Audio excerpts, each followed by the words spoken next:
Bom, beleza. Então chegamos à parte 2 do nosso terceiro capítulo do curso de Termodinâmica e Estatística e Aplicações Computacionais. Nesse capítulo, como a gente fez desde o nosso último encontro, a gente estava trabalhando os ensembles estatísticos, vendo a teoria básica quando a gente começou a construir o ensemble microcanônico. O objetivo dessa aula é continuar aquela discussão, vendo basicamente mais um exemplo dentro daquela abordagem que a gente construiu. Nesse exemplo, a gente vai ver mais algumas manipulações matemáticas possíveis, que eventualmente fazem parte, né, das manipulações típicas dentro de termodinâmica e estatística. E também imagino que os exercícios da lista de exercícios também já estejam revelando o nível de criatividade que é exigido para a gente conseguir resolver ali os problemas que a gente acaba conhecendo a solução analítica. Então, são probleminhas às vezes um pouquinho chatos, né, que eu imagino que para você conseguir superar esses problemas você tem que dar até uma buscada na internet, ver algum livro, ver se a questão aparece como exemplo, alguma coisa assim, que às vezes tem um momentozinho ali nas construções que as derivações travam, né? E a gente precisa de uns pulos do gato para conseguir safar a nossa construção. Bom, nesse sentido, então, eu queria aproveitar esses momentos iniciais para fazer uma brevíssima revisão assim, de tópicos de algumas coisas que a gente comentou na aula passada. Só para refrescar a memória, né, já que a gente teve aí um final de semana de separação. Vocês estão vendo aí os slides, né? Sim. Beleza. Sim, professor. Tá, tranquilo. Sim. Bom, então a ideia dessa revisão seriam 3 pontinhos assim bem imediatos. O primeiro, que a gente começou trabalhando no encontro passado sobre a ideia do espaço de fases, né? E aqui assim, mais a título de ilustração, né? Lembrando assim de um pequeno comentário que talvez eu não tenha exibido dessa forma no nosso encontro anterior, diz respeito ao que é um ponto no espaço de fases. Então, para marcar bem essa ideia do espaço de fases, que ele é um espaço 6n dimensional, então um ponto único do espaço de fases ele vai ser definido pelos n vetores posições associados a cada uma das n partículas presentes, e esses vetores posições tem suas 3 componentes, né, no espaço tridimensional. Então, só nesse lado aqui das posições já são 3n informações, mais outras 3n informações referentes aos momenta das partículas que constituem ali o sistema. Então, esse é um ponto do espaço de fases 6n dimensional. São as 3 informações de posição, mais as 3 informações de quantidade de movimento, para cada uma das n partículas presentes. Justamente a evolução desse ponto no espaço de fases que a gente quer acompanhar com a solução das equações do movimento, né? Ver como se o sistema tivesse uma trajetória conjunta, uma trajetória de evolução desse ponto no espaço de fases. Não interessa mais acompanhar a evolução de uma partículazinha só. A gente quer ver como todo o sistema evolui dentro das múltiplas possibilidades que ele pode ter, considerando as posições, as quantidades de movimento e as condições de contorno que se impõem sobre o sistema. Para a termodinâmica, as condições de contorno basicamente são aquelas condições de contorno de natureza macroscópica, né? Um sistema isolado, um sistema em contato com banho térmico, um sistema aberto, coisas desse tipo. E além disso, né, aproveitando essa ideia do ponto no espaço de fases, a gente também define um volume no espaço de fases, onde esse volume vai ser definido pelas componentes de cada um desses termos que compõem ali o ponto no espaço de fase. Então a gente vai ter um dr1, dr2, drn, né? São todos elementos tridimensionais, né? Então 3 componentes para R1, 3 componentes para R2, para o P1, P2, Pn e tal. Então para todos eles, né, isso definindo um volume no espaço de fase. Então esse conjunto de essa integral, né, que leva em conta todos esses elementos diferenciais tridimensionais, né? Então essas expressões, coisas como essas, vão aparecer com uma certa frequência, porque eu não sei se vocês já perceberam nas listas, nos exemplos que a gente está começando a abordar, ou pelo menos pela conceituação que a gente está construindo, que em termodinâmica estatística aparece de forma massiva a operação de integral, né? Então toda hora a gente fica resolvendo massivamente integrais, e muito do que se faz em termodinâmica estatística é tentar encontrar um caminho mais viável para resolver essas integrais, né? Então tem várias saídas em função do tipo do sistema, das interações presentes no sistema, né? E por aí vai. Bom, então, né, lembrando aí essa coisa do conceito de espaço de fase, então que isso define um ponto, né? Esse conjunto grande de informações. A ideia da hipótese ergódica, que nos permite calcular a média temporal de uma propriedade pela média no ensemble, né? Então, ao invés de eu ficar acompanhando no tempo, né, um determinado processo, uma propriedade, e traduzir o valor daquela propriedade como a média temporal, eu posso fazer uma média do ensemble, ou seja, uma média de diversas configurações que o sistema assume, ou de outra forma, uma média da foto do sistema em diversos pontos do espaço de fases, né? Pela hipótese ergódica, esses valores são equivalentes. Tanto faz fazer a média no tempo, como fazer a média sobre o ensemble, né? Isso nos permite até pensar um pouquinho em formas que eu tenho para passear no espaço de fases. Ou seja, como é que eu posso determinar possíveis configurações do meu sistema?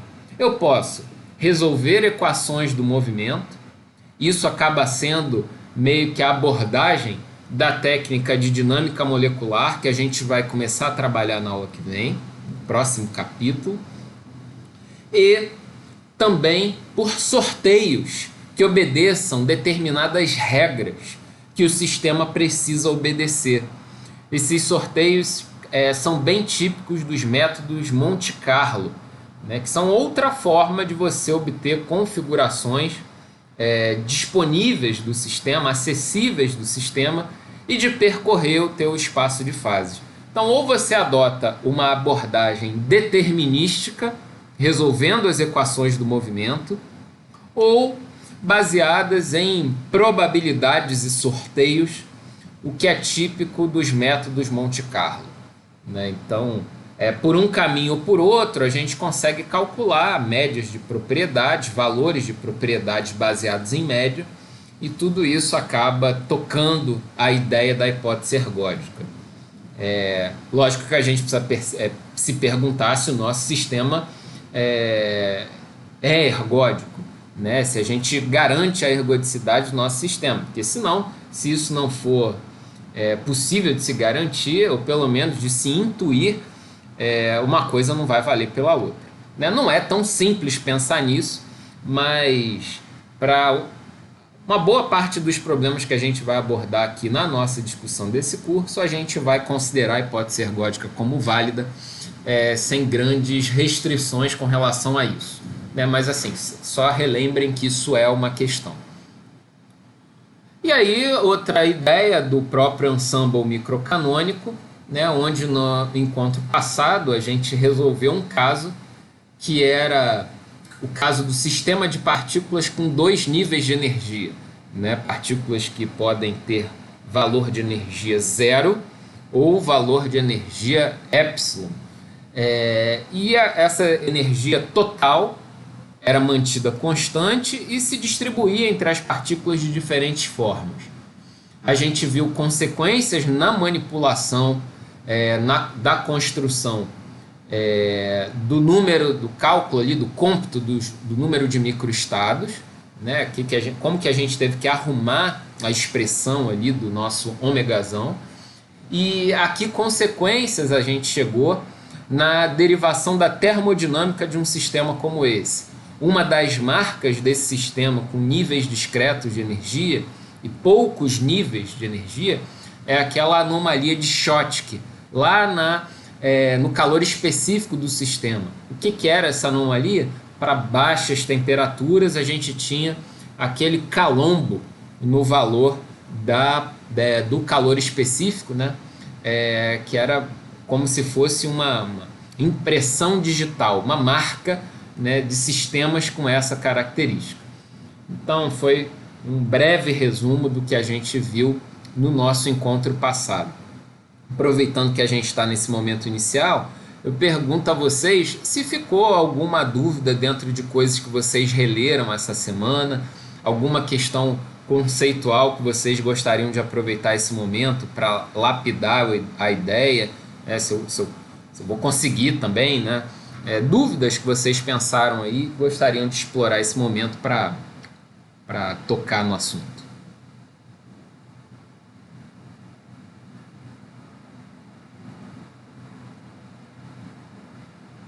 Leão, Roberta, Medeiros, Matheus.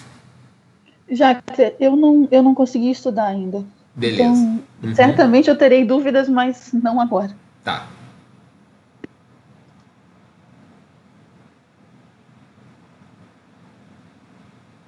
Bom, então, diante da tranquilidade do público, vamos seguir avante. Qualquer coisa, gritem. E a gente segue bem dentro dessa frequência, né? Se vocês forem tendo dúvidas aí, vocês interrompam, me chamem, né? E aí a gente para tentar desatar esses nós. O que a gente vai fazer hoje, então?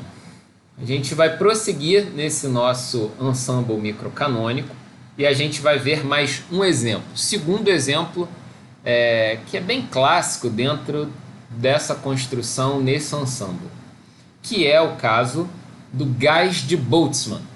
Tá? Então a gente viu na aula passada o sistema de partículas com dois níveis de energia, né? As partículas podem adotar valores de energia ou zero ou epsilon. E agora a gente vai ver esse problema do gás de Boltzmann. Assim, um detalhe. Se vocês pegarem os livros de termodinâmica e estatística, vocês podem estranhar alguns outros exemplos que aparecem quando se está começando a trabalhar nessas construções dos ensembles, em especial o microcanônico. Eventualmente aparecem uns exemplos relacionados a sistemas magnéticos. Se vocês folhearem os livros, o próprio livro do Salinas, essas coisas meio que aparecem logo no início.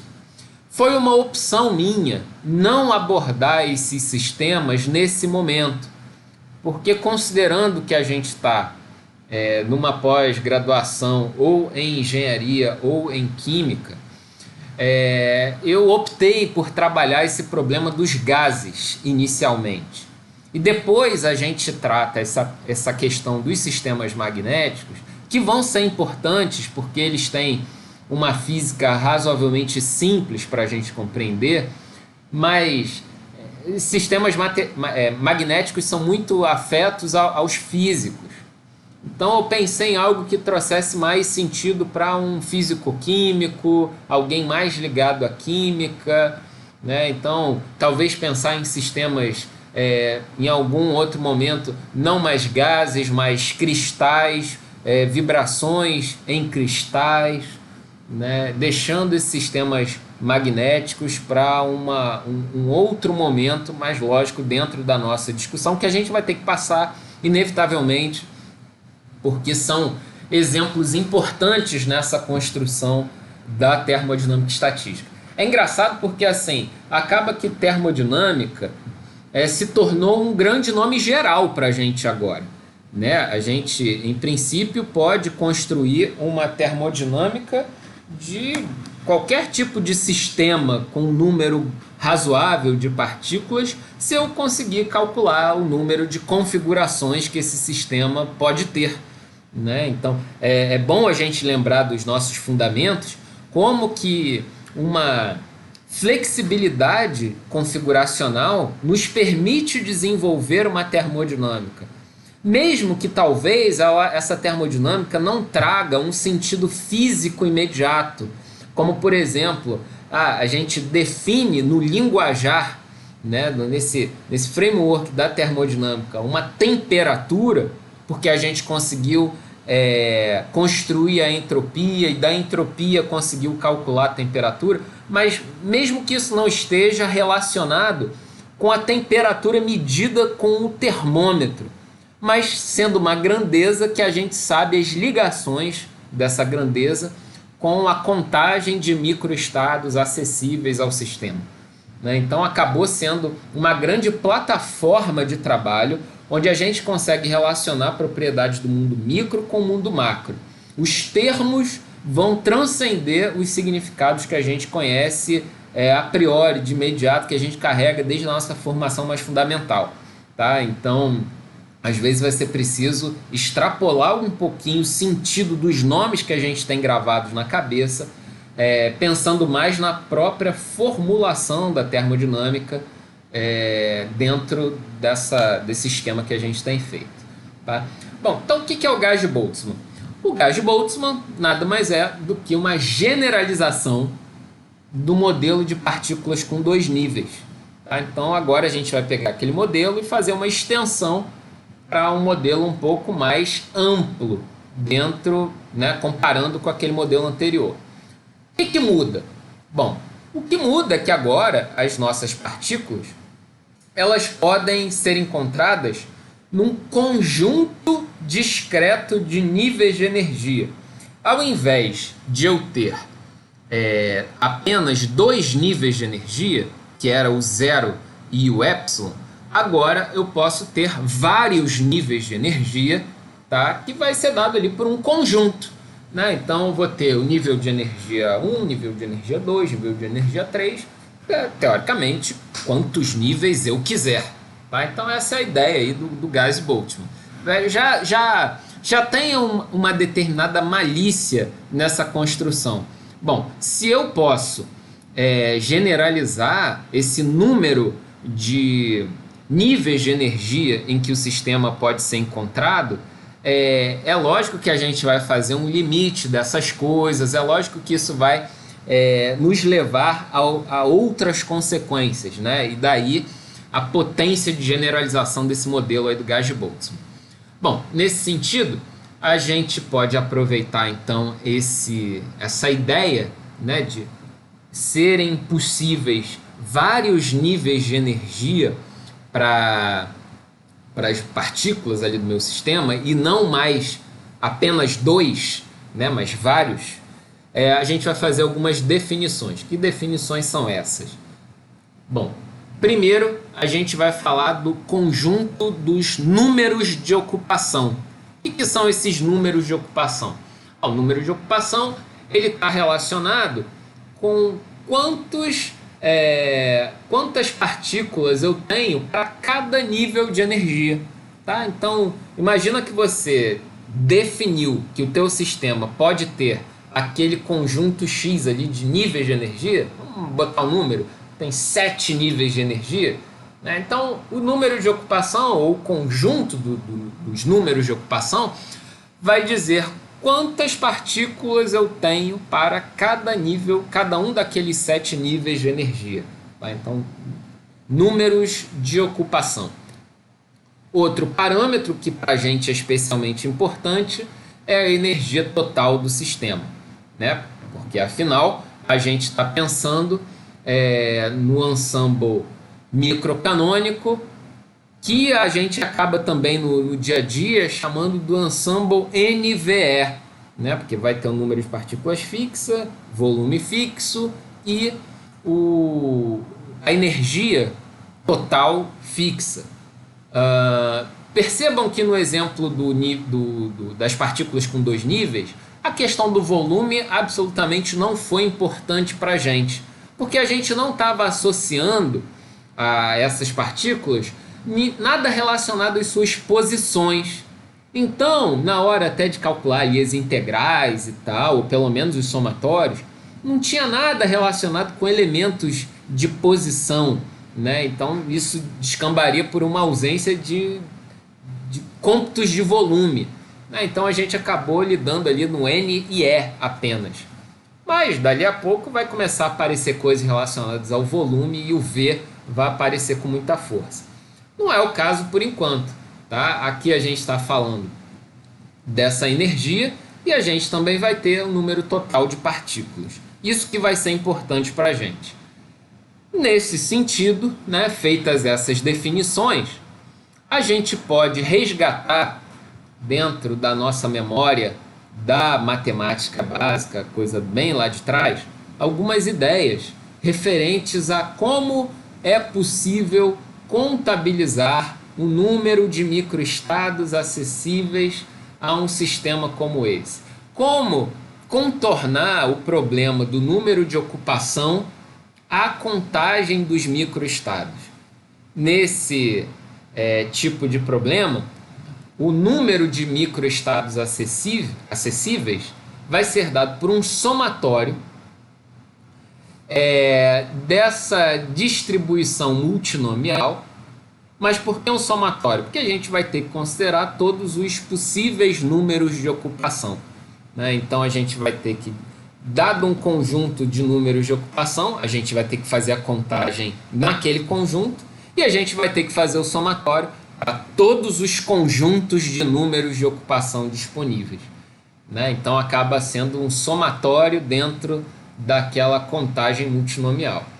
É um pouco feio e a gente já pode pensar, nossa, isso aqui vai nos atrapalhar um pouco, porque somatório de fatoriais e tal, né, maldando lá na frente. A gente já viu o que a gente precisa fazer. A gente tem que, de alguma forma, desbaratar esse fatorial aqui, essas contagens e tal, para de alguma forma a gente usar as aproximações para contagem, aquela aproximação de Stirling e tal, né, que usando ln, usando as propriedades de ln, operações de multiplicação e divisão, a gente quebrava em somas e tal. Mas esse somatório aí, né, quando a gente aplicar um ln de ômega, isso vai arrebentar com a gente, né, e a gente vai ficar um tanto quanto amarrado aí nessa contagem e exploração aí das propriedades termodinâmicas. Então, assim, já maldem o problema que vai dar esse somatório nessa contagem,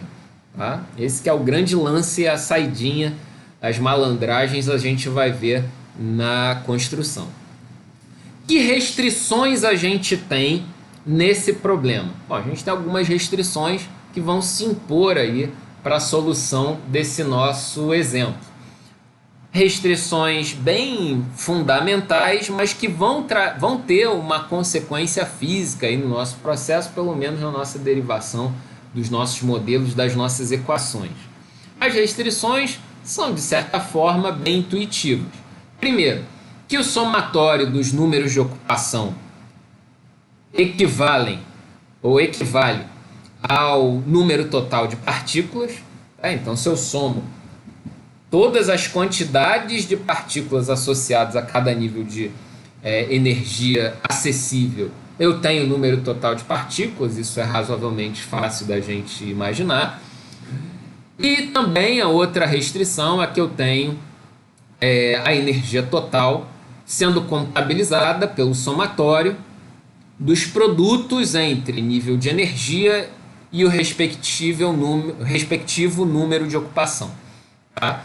Então, são as restrições que a gente tem, restrições de natureza numérica, né, sobre essas possibilidades aí que o meu sistema tem, tá certo?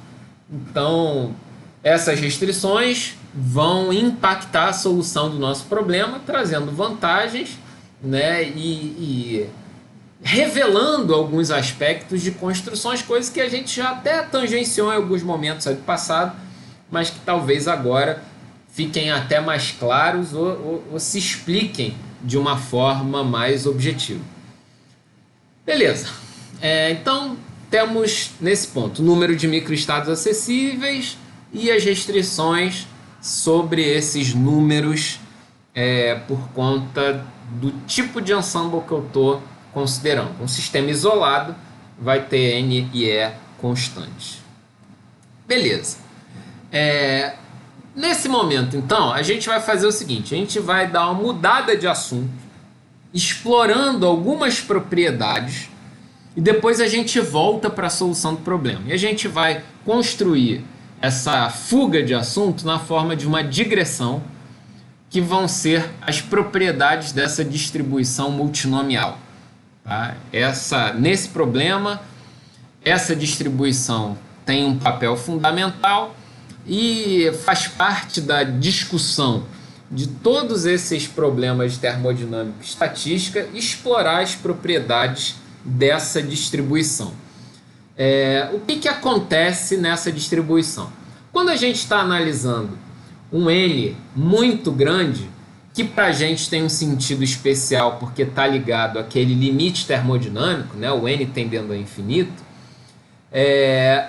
o número de microestados, ele assume um valor muito intenso, né, um valor muito grande em torno do conjunto de números de ocupação mais provável. É uma propriedade dessa distribuição que geralmente costuma ser trabalhada em anexos desses livros de termodinâmica. Vocês podem dar uma olhadinha, eu indico para vocês também a leitura disso. Mas o ponto que nos interessa para a gente chegar no resultado do gás de Boltzmann é considerar essa propriedade, que no limite termodinâmico, ou para N's muito grandes, essa contagem de microestados vai ter um valor muito grande se a gente estiver trabalhando no conjunto de números de ocupação mais provável. Esse que é o ponto. Ou seja, vai ter um conjunto de números de ocupação que vai ser mais representativo no que tange às possíveis configurações que o meu sistema pode ter. Como se houvesse uma condição de distribuição dessa energia que fosse a mais provável, né? Se a gente pensar, por exemplo, vamos brincar assim com um exemplo, uma abstração só para a gente imaginar. Se a gente imaginar uma caixa fechada com bolinhas lá dentro representando moléculas de um gás, vai ser um estado muito pouco provável as moléculas todas espremidas num canto da caixa. E a gente sabe que esse estado, né, intuitivamente, ele não representa a realidade. Estados mais prováveis são estados aqueles em que as partículas estão todas distribuídas no meu volume disponível, né? Então, o que essa propriedade, de certa forma, diz para a gente é que na hora de fazer a análise dessa contagem, talvez valha a pena considerar direto esses estados mais prováveis, ao invés de ficar contando contribuições espúrias nessa contagem, porque no final das contas a gente vai fazer um limite e esse limite vai corrigir todos esses potenciais ou essas potenciais aproximações aí que a gente foi fazendo no caminho, né? Então, se a gente chamar de NJ asterisco esse conjunto de números de ocupação associados a essa configuração de equilíbrio do sistema, ou seja, essas configurações mais prováveis, as mais representativas, as mais fáceis, mais potencialmente encontráveis ali do meu sistema, uma propriedade dessa distribuição multinomial é dizer o seguinte, que o número de microestados, ou seja, a contagem ali dos meus estados, vai poder ser aproximada, né, pela distribuição multinomial, considerando esse conjunto de números de ocupação mais provável. Então, o que antes tinha um somatório sobre todos os possíveis números de ocupação, aqui rola uma aproximação dizendo, olha, esquece essa contagem toda, esquece esse somatório, porque na prática o que vai importar são esses estados mais prováveis do meu sistema. Então você já trabalha logo nessas configurações de equilíbrio, desprezando essas contribuições espúrias da minha amostragem do sistema. Elas podem acontecer? É óbvio que podem acontecer, porque elas estão mantendo a energia constante. O problema é a frequência, o número de ocorrências que essas distribuições de números de ocupação vão acontecer, né? Então, assim, valoriza o que tem peso na contagem desses números, que é isso que vai estar impactando, né, ali no cálculo de entropia e na construção da termodinâmica desse sistema.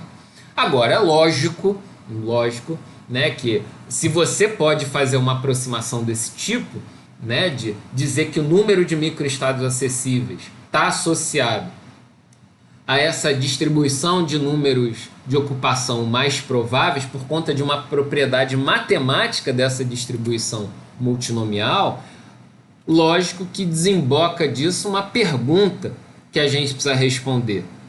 Vem cá, como que eu então encontro esse número de ocupação, esse conjunto de números de ocupação mais provável, né? Porque se ele é tão importante para a gente construir de maneira mais prática a termodinâmica do meu sistema, como é que eu encontro então esse conjunto de números de ocupação, né? Nesse sentido, a gente vai continuar fugindo do assunto, numa terceira, que na nossa contagem é em terceira, porque no nosso encontro passado a gente já deu uma fugidinha do tema para explorar uma propriedade. Então, uma terceira propriedade matemática importante, que na verdade é um método, né, que a gente vai explorar, que é o método dos multiplicadores de Lagrange. Tá? Ele sempre aparece nessa discussão e agora é a hora de fazer uso desse ferramental para a gente tentar avaliar algo referente aí a esses números de ocupação. Beleza.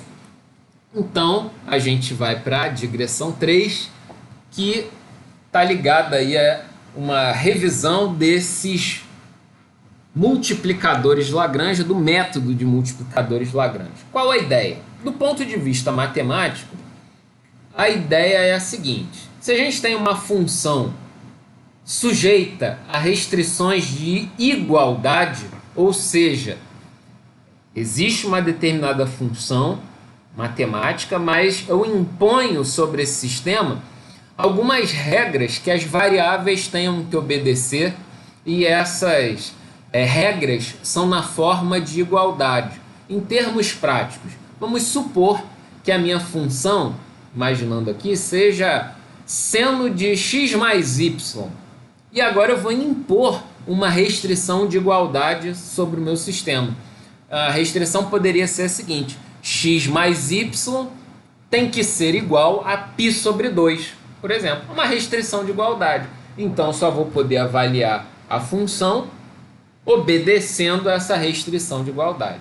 Tá? No nosso caso, no nosso sistema, da física do nosso problema, essas restrições, elas representam vínculos do sistema. Essas regras se traduzem fisicamente como vínculos, como subordinações que o meu sistema tem que obedecer. Tá? E aí, sabendo que eu tenho a função que me interessa e a restrição de igualdade que está imposta sobre ele, eu defino o que a gente chama de função de Lagrange. Essa função de Lagrange vai ser dada por um lambdazão, né, lambda maiúsculo, bem conhecido, e aí as variáveis originais e uns termos acessórios que a gente coloca ad hoc, ou seja, coloca para resolver esse sistema na forma desse somatório, onde cada parâmetro novo desse, cada lambda desse está associado a uma restrição de igualdade.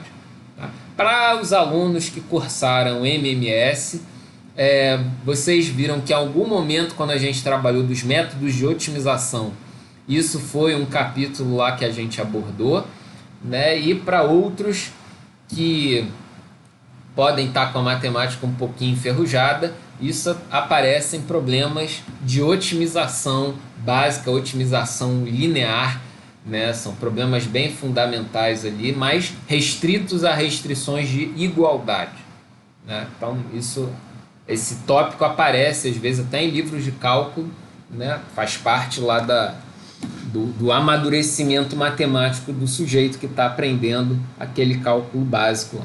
Bom, então, definida essa função de Lagrange, o que a gente faz? A gente vai descobrir esses parâmetros, né, aos quais o meu sistema está restrito, fazendo a solução dessa equação. É a derivada da função de Lagrange em função das variáveis originais do meu sistema. A gente iguala isso a zero e com isso a gente determina os lambdas, né, que estão associados a cada restrição matemática imposta, e aí a gente determina os pontos estacionários do problema. Esses pontos estacionários estão relacionados àquela configuração mais provável, né, lá da nossa distribuição multinomial. Então, o caminho que a gente vai seguir para explorar aquela contagem aproximada que a gente fez e desbaratar o nó ali da distribuição multinomial passa pelos multiplicadores de Lagrange. Ok, então, fugindo do assunto aí nessas digressões 2 e 3, a gente volta ao caso do gás de Boltzmann e a gente, no nosso caso, o que a gente vai fazer? A gente vai pegar a nossa contagem lá, aqui representada com esse produtóriozinho, né, dando ali uma robustez ou uma formalidadezinha matemática, pelo menos em termos de representação, e a gente vai representar a nossa função de Lagrange com 2 lambdas, porque a gente tem 2 restrições de igualdade. Que restrições de igualdade são essas? A primeira associada ao N e a segunda associada à energia. Ora, por que você está colocando essas restrições de igualdade desse jeito? N menos somatório é menos somatório.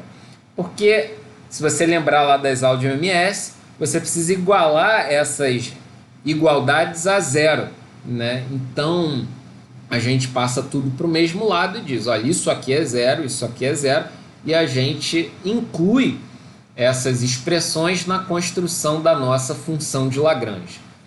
E um outro detalhe é que a gente já vai fazer essa função de Lagrange a partir do logaritmo, tá? Então, um outro detalhezinho que a gente precisa prestar atenção é já fazer essa função a partir do logaritmo da distribuição multinomial. Isso que vai permitir a gente explorar, do ponto de vista matemático, esse problema de contagem e construção termodinâmica. A partir desse ponto, vai ser fundamental lembrar da aproximação de Stirling, que a gente trabalhou na aula passada, né, do logaritmo do fatorial, que a gente aproximava por essa expressão. Ah, beleza. Diante disso, então, onde que a gente vai aplicar essa aproximação de Stirling? É óbvio que vai ser nesse termo aqui, que está preso no logaritmo e tem vários fatoriais envolvidos aí no processo. Também assim, maldem as coisas, né? Se a gente não faz esse logaritmo aqui, a gente cria um problema para esses termos das restrições de igualdade.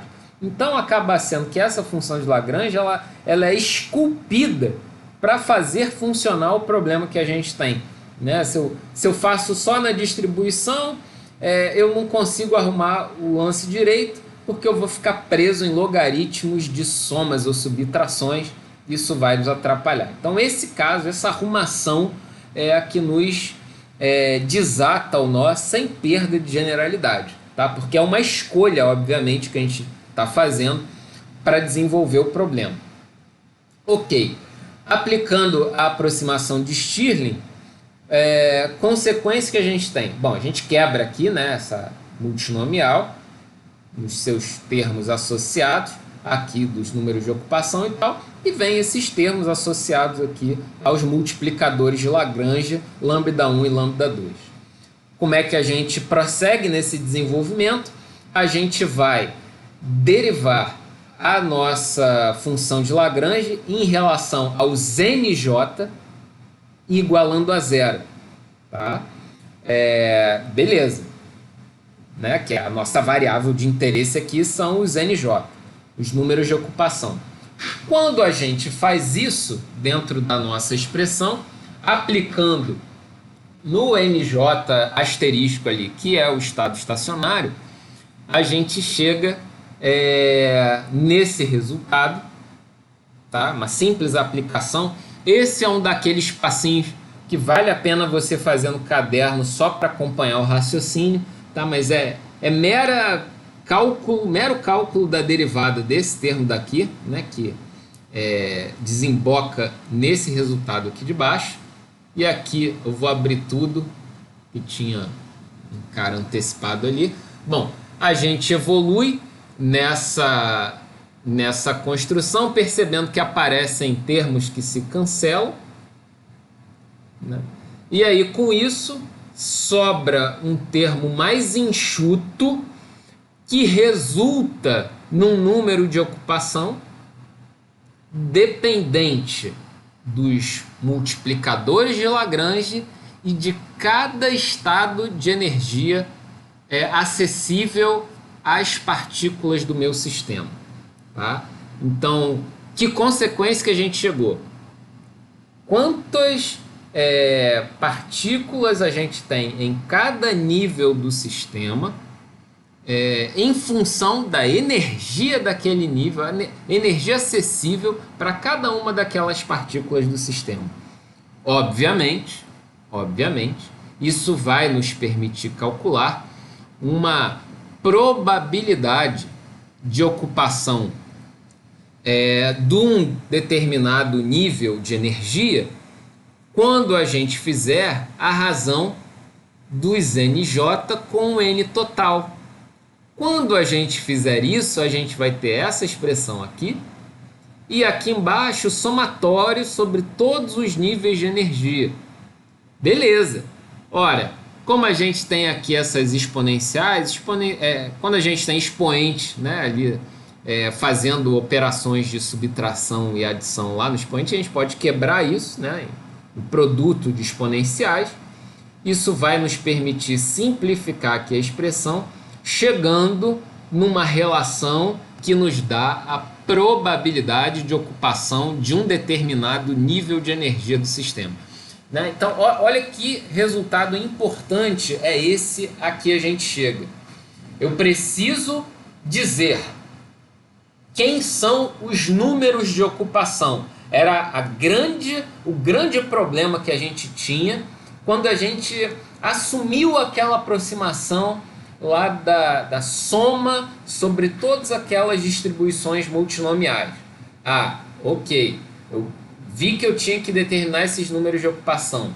Agora o resultado que a gente constrói usando a aproximação de Stirling e o método dos multiplicadores Lagrange é que eu consigo associar o número de ocupação a cada valor de energia que cada partícula pode ocupar no meu sistema.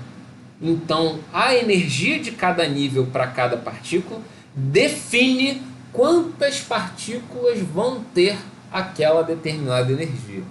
Tá? Então, esse é um resultado que acaba sendo bem importante e interessante, porque isso vai nos definir uma probabilidade associada a esses números de ocupação e, consequentemente, as energias. Tá?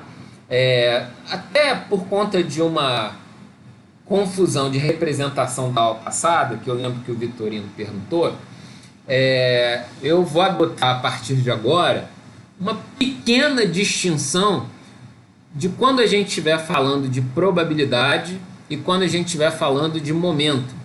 Tá? Eu vou usar percebam, é uma distinção assim, muito pequena, muito tímida, mas vocês são atentos e vão perceber. Quando eu estiver usando esse padrão de letra, que a gente chama letra sem serifa, né, sem esses acabamentos ali na extremidade, vai ser probabilidade. Tá? E quando for letra com o acabamentozinho, como aqui no N, né, tá vendo essas perninhas aqui, que a gente chama de letra com serifa, vai ser a quantidade de movimento. Tá? Porque por hora vai ficar aparecendo probabilidade, quantidade de movimento. Então, para não trocar um pelo outro, eu vou fazer essa distinção. Mas isso é um eterno problema quando a gente está lidando aí com essas propriedades microscópicas e macroscópicas, porque dali a pouco poderia aparecer uma outra propriedade, né, que é a pressão. Aí você vai ver livro onde pressão aparece com P minúsculo, pressão aparece com P maiúsculo e tal, e vai faltar letra, tá? Fiquem tranquilos, absolutamente tranquilos, que vai faltar letra aqui para as nossas representações, e a gente precisa fazer esses gatilhos aí para não trocar um pelo outro, tá?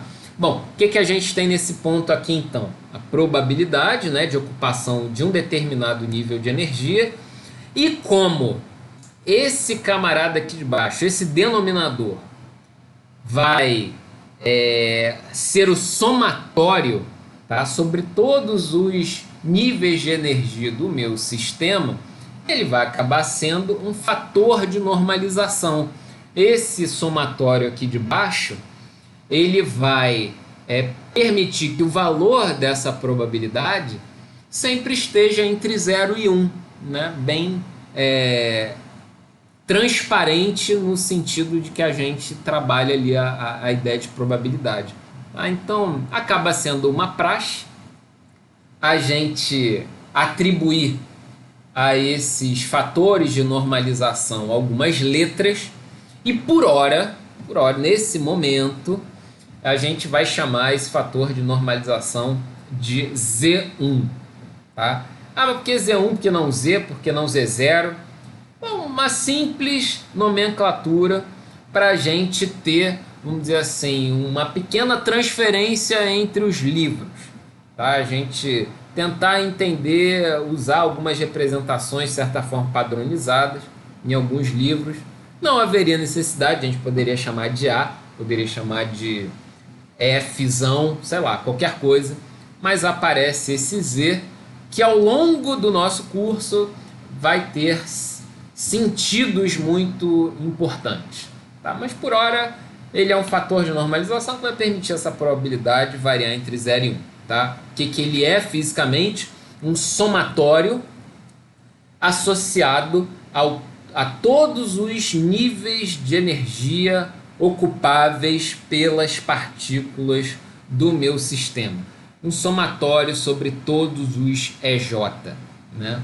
Epsilon J, não é? Epsilon J. Ok, então a gente já conseguiu calcular essas probabilidades estão associadas aí aos números de ocupação. Beleza. Indo em frente, o nosso segundo multiplicador de Lagrange, né, ele vem justamente da análise da energia ali do nosso sistema. A gente vai usar esse resultado que a gente encontrou agora e fazer algumas manipulações e explorar aquilo de alguma maneira. Então, se a gente chegou nesse número de ocupação mais provável, a gente vai dizer, olha, então a energia vai ser o somatório desses meus estados de energia que as minhas partículas podem ter, vezes esses números de ocupação associados a cada valor de energia. Beleza. Ora, eu sei quem são esses números de ocupação, porque eu aprendi a calcular no quadro anterior. O único cuidado que a gente tem que ter é aqui na hora de botar esse denominador, fazer a representação certinha ali do índice para a gente não misturar os somatórios. Então coloquei aqui um alfazinho só com cuidado para deixar esse somatório separado desse, tá? Dizendo que esse aqui é um somatório por si, ele tem um valor numérico final. E esse índice J roda por todos esses índices aqui presentes. Beleza. Diante disso, a gente vai reescrever essa expressão colocando o nosso N, que é um valor constante aqui para o lado de fora, e juntar esse somatório em EJ com esse epsilon, com essa exponencial de menos lambda 2 epsilon j. Né? Então, juntar isso aqui num somatório único, chegando nessa razão aqui de somatórios.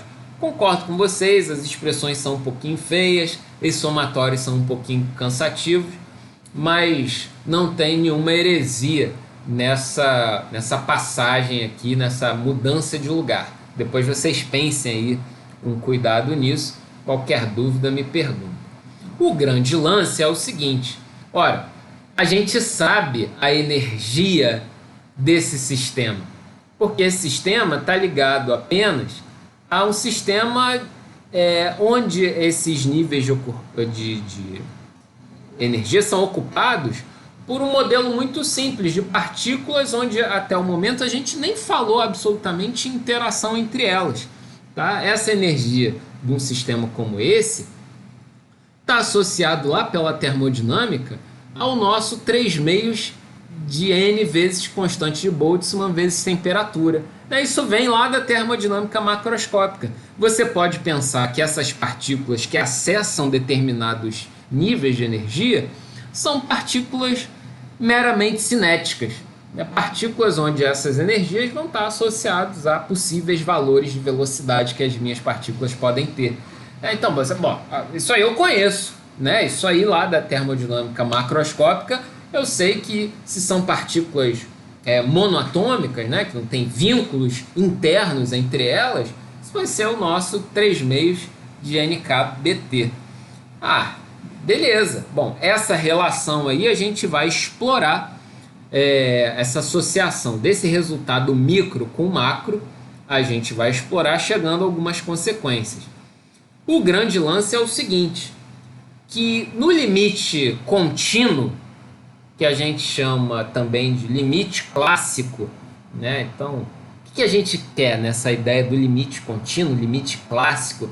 É pensar que se esses valores de energia estão inicialmente colocados ali como discretos, e agora a gente vai pensar num conjunto muito grande de níveis de energia e que a gente pode aproximar essa distribuição de níveis de energia por um espectro contínuo, Então a gente vai fazer uma migração do mundo discreto para o mundo contínuo, ou do mundo discreto para o mundo clássico, ou até do mundo quântico para o mundo clássico. Tá? Então essa transição é muito comum, é um jargão muito utilizado. Então o que acontece? Nessa contagem aqui, associada a esse denominador, que é o fator de normalização, o que era um somatório sobre esses níveis de energia e tudo mais, a gente vai associar a uma integral sobre, olha como é que está escrita aqui a nossa energia, associado às energias cinéticas de cada partícula. Então, essa transição para o mundo contínuo ou clássico, o que era somatório vira integral. As energias discretas associadas a possíveis valores de velocidade vão virar uma energia contínua associadas aos infinitos valores que a quantidade de movimento pode assumir. O problema que a gente tem nessa integral, que está aqui obviamente representada de forma muito simples, mas é uma forma que a gente esbarra muitas vezes nos textos de termodinâmica estatística, que olha só, aqui você pode estranhar, estou falando de uma integral de um D3P, que isso em última análise? Que raio de elemento que vai ser integrado é esse? Isso aqui obviamente é uma representação muito simples de uma integral tripla, porque a gente precisa integrar nas 3 componentes da quantidade de movimento, que é uma grandeza vetorial e tal, mas a gente só reconhece, olha, as representações são desse tipo, para não ficar escrevendo toda hora integral triplo e tal, não sei o quê, a gente acaba sintetizando a representação por algo desse tipo. Ah, beleza. Então, o que você vai fazer diante dessa integral? Tá, você vai dar uma olhadinha, tá? Aí já fica como uma tarefa de leitura, não é para você fazer, mas sim reconhecer o passo a passo, para a gente ganhar tempo, obviamente. Você vai dar uma olhadinha lá no final do livro de Física Estatística do Salinas. Tá? Então lá tem um apêndice, onde ele vai explorar propriedades dessa integral, que ele vai chamar de uma integral na hiperesfera. Tá? Então, é o tipo de integral que vai aparecer toda hora nesse tipo de problema que a gente está resolvendo. Tá?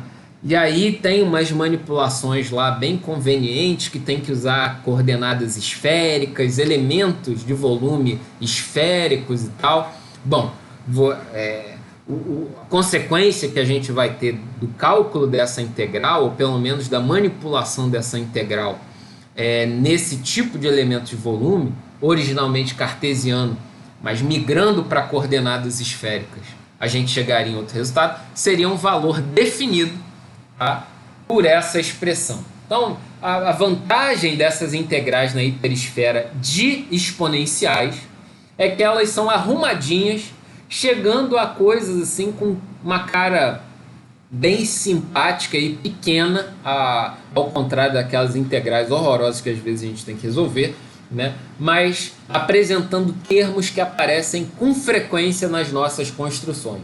Daqui a um tempo, a gente nem mais vai ficar nesse blá blá blá de ficar me explicando muito ali da integral na hiperesfera e tal. Eu simplesmente vou dizer o que foi feito. Tá? Então, chegando numa determinada relação, fazendo as manipulações adequadas, a gente, então a partir daqui, olhando que a integral de uma exponencial tridimensional, a gente vai chegar ali no termo resultante, que em geral tem uma cara pequenininha assim. Então dê uma olhadinha ali nos apêndices do livro do Salinas, que isso está bem detalhado lá, e não convém ficar mostrando esses resultados aqui, que aí só seria contalhada e a gente perde o significado das coisas. Tá? O importante é gravar rapidamente esses resultados para a gente usar eles a partir de agora. Beleza. Então, um outro detalhe que a gente pode perceber... Opa, fala, Leão, vou voltar aqui. Não, eu ia falar só desse caso. Esse caso eu acho que é mais simples do que... Não sei se tem casos mais complicados, mas nesse caso a integral dá para separar essa integral tripla em 3 integrais simples. Isso, exatamente. Px, Py e Pz. Aí fica naquela forma da... Tem a forma que a gente viu, tem integral daquele E elevado a menos alfa x quadrado dx, que é π sobre alfa, meio de π sobre alfa elevado a meio. Aí chega nisso. Isso mesmo. Então, isso mesmo. Nesse caso é mais simples. Beleza. Até aqui, algo que aparece como estranho, né, nessa construção é o π aqui presente, né, porque não tem nada de π aqui, mas vem exatamente desse caminho aí que o Leão está lembrando a gente e que está absolutamente bem descrito lá no final do livro de Salinas. Eu coloco lá para vocês darem uma olhada, tá? Vale a pena porque isso aí a gente vai usar direto. Valeu, Leão, pela recordação aí para o grupo. Obrigado. Bom, nesse sentido, o que mais que a gente pode dar uma olhadinha? O que se a gente faz? Pega esse resultado aí do nosso Z1 em relação ao segundo multiplicador de Lagrange na forma ali do somatório, a gente chega nesse resultado que pode ser escrito de outra forma, né? Na forma de um somatório desse termo aqui que acaba sendo essa exponencial aqui escrita de uma outra maneira. São manipulações convenientes para explorar os resultados. Então, assim, não se assustem, porque não tem nada assim que você deveria saber. Aqui é que você precisa ser conduzido. Tá? Então, a passagem seria essa, né? Reescrever essa exponencial usando os resultados anteriores. E aí a manipulação desses termos, já que a gente sabe a questão dos números de ocupação e acumulando, né, os resultados ali anteriores, a gente chegaria nessa expressão que nos faz identificar num termo o Z1 e no outro termo a própria energia do sistema. Aqui vale a pena gastar uma folhinha de caderno para ver esse passo a passo. Bom, consequência disso, que a derivada do Z1 em relação ao segundo multiplicador de Lagrange é igual a Z1 vezes E sobre N. É a energia total, N o número total de partículas. Ou em outra representação, Z1 vezes U. U, quem é U? É a energia por partícula ali do meu sistema, energia média, né, das minhas partículas ali constituintes do sistema. Ora, diante desse resultado, né, que é menos a derivada de Z1 em relação a lambda 2, vai ser igual a Z1 vezes U, a gente dá uma reorganizada nessa expressão, né, jogando Z1 para cá, deixando o U isolado. A gente dá aquela puxada aqui nesse Z1 dividindo aqui para dentro, que vai aparecer na forma de um logaritmo, e esse resultado acaba tendo uma consequência importante. Primeiro, que a gente consegue calcular a energia por partícula do sistema a partir daquele somatório e do nosso lambda 2, se a gente sabe quem é. Mas a gente sabe, para um sistema como esse, quem é esse Uzinho. Ora, isso a gente já até usou esse resultado. É o 3/2 de constante de Boltzmann vezes temperatura. Vejam, eu estou fazendo essas associações. Vem do mundo micro, liga com o mundo macro. Vem do mundo micro, liga com o mundo macro. E aí eu vou conseguindo interpretar os resultados que a gente já conhece em termos dessa contagem fundamental lá de microestados. Beleza. Bom, se a gente chegou nesse resultado e a gente já tinha calculado lá o nosso Z1, né, fruto lá daquela integral tripla que o Leão nos ajudou a revelar, a gente vai pegar esse Z1, calcular o ln dele, quebrar essa expressão sem grandes dores, fazer a derivada disso em relação a lambda 2, chegando nessa relação 3/2 de 1 sobre lambda 2. Ora, a gente sabe quem é esse cara. Esse cara é a energia por partícula, é o nosso Uzinho. Então, por comparação diante desses resultados, a que constatação que a gente chega? Que o nosso lambda 2 nada mais é do que 1 sobre constante de Boltzmann vezes temperatura. Que legal, porque esse resultado do lambda 2 foi tradicionalmente chamado de beta. E esse beta apareceu lá no nosso capítulo 1, quando a gente estava falando da abordagem estatística da termodinâmica. E num dado momento eu tive que fazer uma mágicazinha ali, uma comparação um tanto quanto conveniente, e nem me preocupei muito em dizer, olha, o beta é tal. Eu falei, olha, a comparação aqui faz a gente perceber uma certa identificação entre os parâmetros, mas agora, usando os multiplicadores de Lagrange, a gente vê quem definitivamente é esse lambda 2 que recebeu o nome de beta. Beleza. Um monte de volta, né? Vocês podem estar até um pouco cansados, mas esse início é assim mesmo. A gente vai tateando ali, a coisa vai aos poucos se tornando mais automática. Então, só para você relembrar, dá uma espiada lá no nosso capítulo 1 e ver como que a gente chegou à identificação de beta com 1 sobre constante Boltzmann vezes temperatura. Só para comparar os caminhos, assim, onde lá foi um pouco mais grosseiro, aqui um pouco mais refinado, ligado aí à aplicação dos multiplicadores de Lagrange. Bom, então por hora chegamos aí nesse resultado, que a gente vai explorar do ponto de vista clássico. Então a gente vai pegar agora as probabilidades, associadas às quantidades de movimento, né? Então, no limite clássico, lembra aquele lance da integral?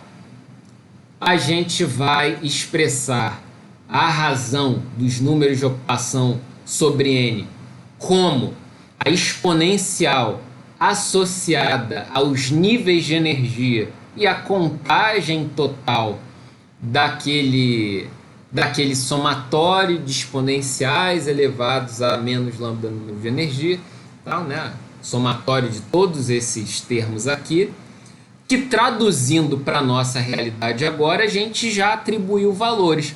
A gente sabe quem são os níveis de energia, a gente sabe quem é aquela integral lá do Z1. A gente calculou esses resultados. O resultado que a gente tem com isso é uma distribuição de probabilidades para os valores da quantidade de movimento das partículas presentes. A expressão tem muitos termos, ok? Mas são todos termos que fizeram parte da nossa construção, seja via multiplicadores Lagrange, seja via propriedades microscópicas do meu sistema. Só para a gente organizar as ideias, que propriedades microscópicas que a gente tem aqui? Bom, nesse caso aqui, por enquanto, a gente tem as quantidades de movimento e a massa, né, das partículas presentes. A quantidade de movimento tem uma grandeza um pouquinho ruim, né, da gente pensar. Vamos pensar em velocidade. Se eu reescrevo essa distribuição de probabilidade, então fica mais natural a gente pensar nessa expressão, né, onde eu reescrevo as quantidades de movimento como velocidades, aí chega nessa outra forma da expressão, que nada mais é do que a famosa distribuição de Boltzmann para velocidades moleculares.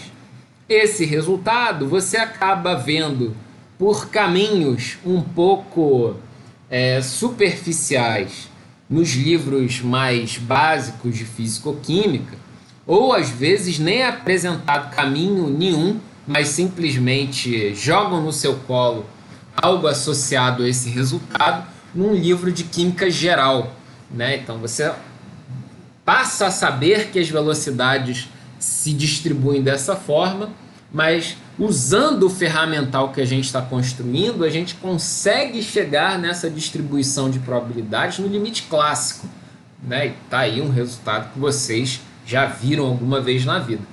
O grande lance é o seguinte: se eu pegar essa distribuição de probabilidade e plotar um gráfico desse valor aqui, né, em função das velocidades, olha a que resultado eu chego. Então, dada essa distribuição de velocidades, o gráfico que a gente tem é esse para diferentes valores de temperatura. Aí você pode estar um pouco incomodado, dizendo o seguinte: olha, o Jacler, o gráfico que eu conheço relacionado aí a essa distribuição de velocidades não tem muito bem essa cara. Era um gráfico um pouco assimétrico, não tinha a cara dessa gaussiana.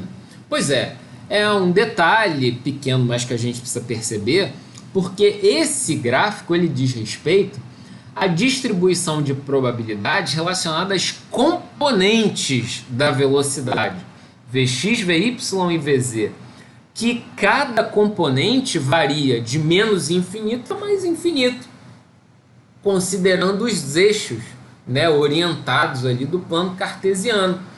Então, é óbvio que as componentes da velocidade podem assumir qualquer valor de menos infinito a mais infinito. O problema talvez esteja na informação do outro gráfico que você conhece. E que outro gráfico é esse, né? É o que a gente vai ver rapidamente agora, só para distinguir o resultado da nossa construção com o resultado que vocês já viram em outros gráficos. Então essa construção aqui da distribuição de Boltzmann, que nos dá essa gaussiana perfeita, cuja velocidade média por componente é zero, né? Então isso ali está muito claro para a gente. O valor médio das velocidades, olhando as componentes dessas velocidades, é zero, obviamente, que pode ir de menos infinito a mais infinito. Agora, o lance é, se eu olhar os módulos das velocidades, que são valores de zero até infinito, aí sim está relacionado com aqueles resultados que vocês conhecem há mais tempo. Então eu coloco aqui, só para constar, o códigozinho do MATLAB para gerar esse gráfico. Já está lá na pastinha da aula de hoje no Teams o código MATLAB. É só uma coisa muito simples, basicamente botar um gráfico com a expressão que a gente tem, né? Então, para os que ainda não foram iniciados aí no MATLAB, né, pode ser pelo menos um script assim, padrão para você fazer algumas brincadeiras, né, avaliando essas curvas, mas agora a gente precisa ver o refinamento desse resultado. Então, importante frisar que o resultado que a gente obteve é uma lei de distribuição de probabilidade. Agora, a probabilidade da velocidade estar num intervalo entre v e v mais dv, ainda olhando do ponto de vista vetorial, vai ser aquela probabilidade associada a um elemento de volume tridimensional, né? Então, antes a gente tem uma lei de distribuição, mas a probabilidade está associada à contabilização da probabilidade do elemento de volume no espaço das velocidades. Agora, lógico que esse espaço das velocidades ele é isotrópico, ou seja, tanto faz considerar qualquer direção, essas probabilidades vão se manifestar de forma equivalente. Isso permite a gente trabalhar em termos do módulo da velocidade, pegando essa expressão, fazendo algumas manipulações consequentes dessa esfericidade aí da nossa distribuição e traduzindo numa nova distribuição de probabilidades, onde o valor da velocidade vai de zero a infinito. O que muda? Aparece aqui um 4πv2, né, que está associado a cascas esféricas ali do nosso espaço, no caso aí, espaço das velocidades. Aí sim, se eu olho essa distribuição de probabilidade, a gente chega naquele resultado clássico lá dos livros até de química geral, tá? Que dão aí as distribuições dos módulos das velocidades para cada valor de temperatura. Tá? Então, é a distribuição que acaba sendo mais conhecida, né? Então, o módulo da velocidade, desculpa, isso aqui eu vou corrigir, né? O módulo da velocidade é V, né? Não tem Vx, Vy, Vz, é V, que varia de zero a mais infinito. Então, a versão final aí do slide corrijo para vocês. E essa que é a famosíssima distribuição de Maxwell-Boltzmann, né, que todo mundo se refere a ela, mas ela está relacionada aos módulos das velocidades. Tá?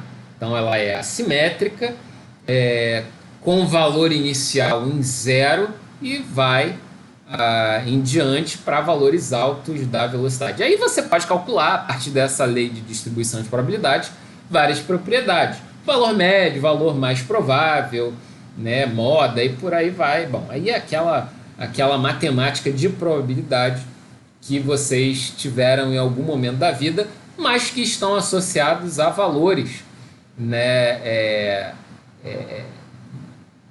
críticos ou pelo menos importantes, né, desse comportamento molecular. Algo que a gente observa é o seguinte: vamos pegar aqui uma comparação rápida para a temperatura de 500 e a temperatura de 100. Né? Então, para 500, os valores mais prováveis das velocidades são mais altos, né? Percebam que a maior probabilidade está associada a valores mais altos de velocidade, maior probabilidade, e que, inclusive, eu tenho uma maior distribuição da energia do sistema. Em contrapartida, para temperaturas mais baixas, o valor da velocidade mais provável é menor e o sistema está mais restrito, ou seja, eu tenho uma menor distribuição da energia do meu sistema, que obviamente está associada a uma entropia menor do meu sistema. Tá? Então, tentando juntar as coisas, né, passaria por essa discussão, por esses conceitos. Então, tá aí também o códigozinho para gerar esses gráficos, esse conjunto de gráficos. Tá? Depois vocês dêem uma olhada, já está lá na pastinha do Teams. E mais um detalhe aí dessa formulação, para irmos nos encaminhando para o fim, é que, além de tudo isso, quando a gente escreve a nossa aproximação lá da contagem do número de microestados pelos números de ocupação mais prováveis, a gente pode calcular a entropia por partícula, né, que acaba sempre sendo um desejo nesse ensemble microcanônico. É um importante ponto de partida para o cálculo de propriedades a priori, né, vindo ali na sequenciazinha que a gente tem da formulação da termoestatística. Como é que a gente calcularia essa entropia por partícula? Fazendo lá o ln do ômegazão, né? E a gente quebraria ali os fatoriais, usaria a aproximação de Stirling, considerando os números de ocupação mais prováveis.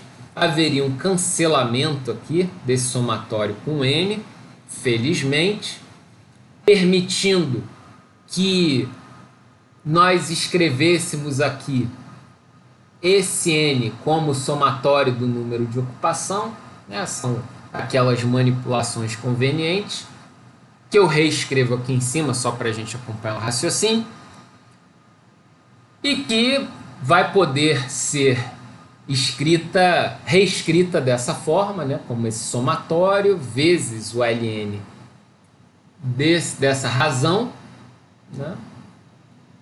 Então, são meras manipulações, chegando naquela relação que a gente conhece em termos das nossas exponenciais sobre somatórios. Tá? Bom, isso tudo acaba sendo muito feio, porque calcular somatório de somatório, ln disso tudo e tal, concordo com vocês, mas existe já uma representação compacta que nos permite juntar isso aqui naquele Z1, aquela contagem lá sobre os números, sobre os níveis de energia, que no limite clássico são integrais, né? Então, integral avaliada, né, sobre esse elemento de volume ali dos nossos momentos. Os níveis de energia estão associados às energias cinéticas, que, manipulando esses resultados, fazendo toda a contalhada, a gente chegaria no resultado 3 meios de KB ln de T mais uma constante. Tá? Isso aqui, obviamente, é só conta chata dessas integrais. Isso aqui é completamente fora do tempo que eu e os senhores têm disponível, mas fica aí para vocês darem uma verificada. O problema maior está no resultado. Tá?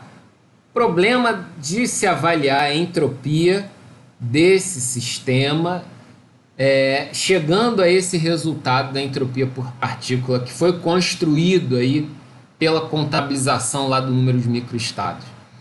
Então, o problema desse modelo é o seguinte, que para temperaturas tendendo a zero, a gente chegaria a uma entropia valendo menos infinito. E aí a gente tem um problema nesse modelo. Porque isso não rola, né? E aí a gente tem que pensar, bom, onde é que está a origem do problema desse modelo? Por que a entropia é mal formulada para esse modelo do gás de Boltzmann? Bom, a saída para essas coisas, a saída para essas constatações e tal, a frustração de um modelo como esse está associada aos vínculos do sistema. né? Então esse modelo é irreal para contabilizar as entropias, porque contabiliza mal as restrições do meu sistema ligadas aos vínculos. Olha o que vai acontecer na prática, né? Se a gente pensar lá na terceira lei da termodinâmica, a gente vai pensar que associada a uma temperatura zero, estaria associada a uma entropia zero, não menos infinito, né? Então tem algo aí que precisa ser lapidado para a gente dar um ok nessa formulação de Boltzmann, que já foi bastante ilustrativa aí para a gente, porque ela nos permite avaliar com muita qualidade uma lei de distribuição de velocidades moleculares, né? Mas na hora de calcular algumas propriedades termodinâmicas, ela ainda é um pouquinho capenga. São consequências, tá? É o modelo que a gente usou para representar as partículas, né? Energias e números de ocupação, né? E viu, bom, fomos usando a termodinâmica estatística, chegamos nesses resultados. Se esses resultados têm significação física ou não, aí é outro problema, tá? Aí cabe a nós fazermos as comparações desses resultados com os dados experimentais. Você pode até se perguntar, bom, beleza, para a temperatura tendendo a zero tem esse problema. Outra pergunta que você pode fazer é a seguinte: a partir de que temperatura esse modelo funciona bem? Essa também seria uma outra pergunta interessante. Já vimos que a baixas temperaturas ele vai ter algumas falhas, uma falha crucial na avaliação da entropia, tá? Então, bom, esse era o resultado, o conjunto de resultados aí de manipulações, construções, derivações associadas ao gás Boltzmann. Obviamente convém dar aquela repassada com mais calma nesse passo a passo, vocês irem amadurecendo aí nas manipulações, nos vais e voltas, né, dessa avaliação, dessa reflexão, tá? Mas com isso a gente encerra a nossa discussão, pelo menos inicial, sobre essa questão dos ensembles estatísticos, essa teoria básica. A gente já percebeu como que a gente vai trabalhar a partir de agora. É um pouco dentro desse esquema, tentando organizar integrais, dando algumas roubadinhas de maneira conveniente e intuitivas, ou pelo menos bem intencionadas, para nos livrarmos de alguns problemas matemáticos. Para que a gente já dê um tom mais prático para o nosso curso, então eu vou deixar aqui para os senhores algumas orientações de algo que a gente vai precisar na próxima aula, ou de forma mais prudente, no próximo capítulo do nosso curso, capítulo 4. Eu vou precisar que vocês instalem no computador de vocês alguns programas que a gente vai usar para já fazer algumas contas, algumas simulações dentro dessa formulação que a gente construiu e explorar novamente alguns conceitos, dar significados, avaliar as potências e as fragilidades dos métodos computacionais relacionados à termodinâmica estatística. Então eu preciso que vocês instalem um software chamado LAMMPS, tá? Que vocês podem instalar uma versão para Windows disponível nesse link que está aí transcrito, tá? Ou, se você for um cara mais raiz, instalar no pelo menos Ubuntu, usando essa sequência de comandos. E aqui no nossa turma nós temos um Linux expert chamado Lucas Modesto, que é o grande salvador de encrencas no Linux.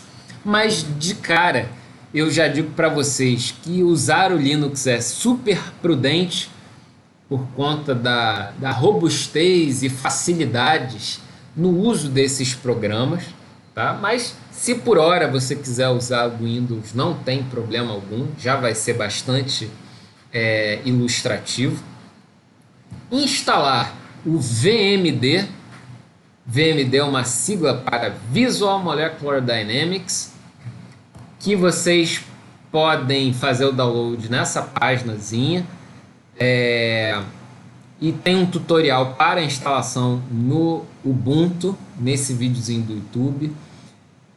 Esse VMD só exige que vocês façam um microscópico cadastro lá no site da universidade que o desenvolveu, tá? É uma coisa minúscula e o software é gratuito. Todos esses são gratuitos, tá? E o outro software também é o Notepad++, ou Notepad++, tá? Que vocês podem pegar nesse link aí, versão para Windows. Vocês conseguem instalar no Ubuntu também. Aqui é um editor de bloco de notas mais robusto para o que a gente precisa. Uma das coisas que a gente vai gerar pelo uso desses softwares, principalmente ali o LAMMPS, o primeiro, é um volume de informações textual muito grande. Muitos números associados a essa exploração do espaço de fases do meu sistema. Ou seja, eu vou ter condições de calcular as velocidades e posições de todas as partículas constituintes do sistema para todos os instantes em que as simulações forem realizadas, se a gente usar a dinâmica molecular. Ou se eu estiver trabalhando com os métodos Monte Carlo para todos os sorteios que eu fizer. Então é um volume de informações muito grande, né? E todos baseados em arquivo texto. Se você tentar usar o bloco de notas padrão do Windows, corre o risco do seu arquivo nem abrir, ou travar o seu Windows, porque ele não foi desenvolvido para saber lidar com esse volume de informações tão grande. E um Notepad++ acaba sendo muito útil como um editor de texto mais parrudo, tá? Então, o pedido que eu faço para vocês terem os problemas de instalação aí ao longo da semana, né?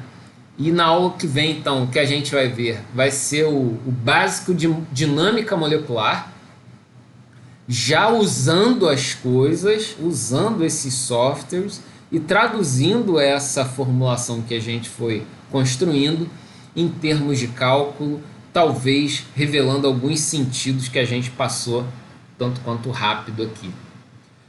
Para fechar esse nosso teleencontro de hoje, pergunto se vocês têm alguma dúvida, alguma questão, algum lamento que queiram deixar registrado nesse momento.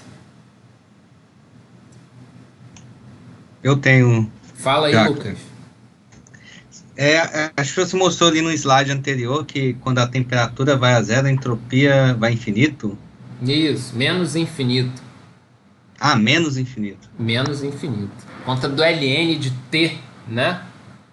Isso aqui vai gerar um problema pra gente ali na hora da entropia por partícula. Mas é menos infinito. É que terceira lei da termodinâmica a entropia vai a zero, né? Vai a zero, exatamente. Exatamente. Vai a zero, né? E aí, como é que eu me livro dessa enrascada? Pelo menos o Boltzmann foi funcionando bem até agora, chegou nessa hora, deu uma encrencada aí. Mas assim, beleza. Foi o modelo que ele usou para representar a distribuição de energia do sistema e a constatação a que a gente chegou. Conclusão, o modelo é razoavelmente bom, não é completamente bom, né? Sim, entendido, beleza. Professor, a gente não poderia usar a constante para talvez solucionar esse problema? Igual os problemas de física 4, que ou a gente fixa o potencial zero no infinito e parte disso para chegar na expressão final? Nossa, que roubada, hein? Porque eu não tenho muito o que fazer com as temperaturas baixas, né? É um estado termodinâmico importante. Esse modelo ele deveria ter uma consistência para o limite das baixas temperaturas. E o que a gente tem aqui é uma clara inconsistência. Se eu estivesse fazendo o teu raciocínio para limites de altas temperaturas, o que geralmente costuma ser, tá? Aí até vai lá. Nas altas temperaturas é uma casa da mãe Joana. Mas aqui que a gente sabe que tem algumas implicações macroscópicas no nosso sistema, não tem muito o que fazer, entendeu? Então, por hora, esse modelo está inconsistente. Somar qualquer coisa ali seria um roubo danado, né? Não tem muito o que fazer. Dizer ali, a constante é infinita e aí? Né? Infinito menos infinito, aí eu fico perdido, né? Mas isso vai valer em alguns momentos para outras análises. Sem dúvida, guarda essa na manga aí para sacar em algum momento.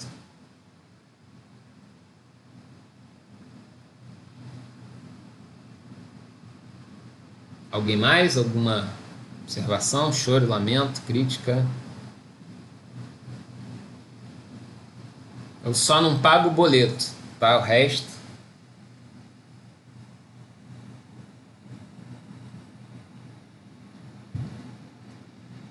Bom, então vocês estão aí quietinhos, né? Talvez agonizando aí do outro lado e tal. Mas então vou parar aqui e encerrar a gravação.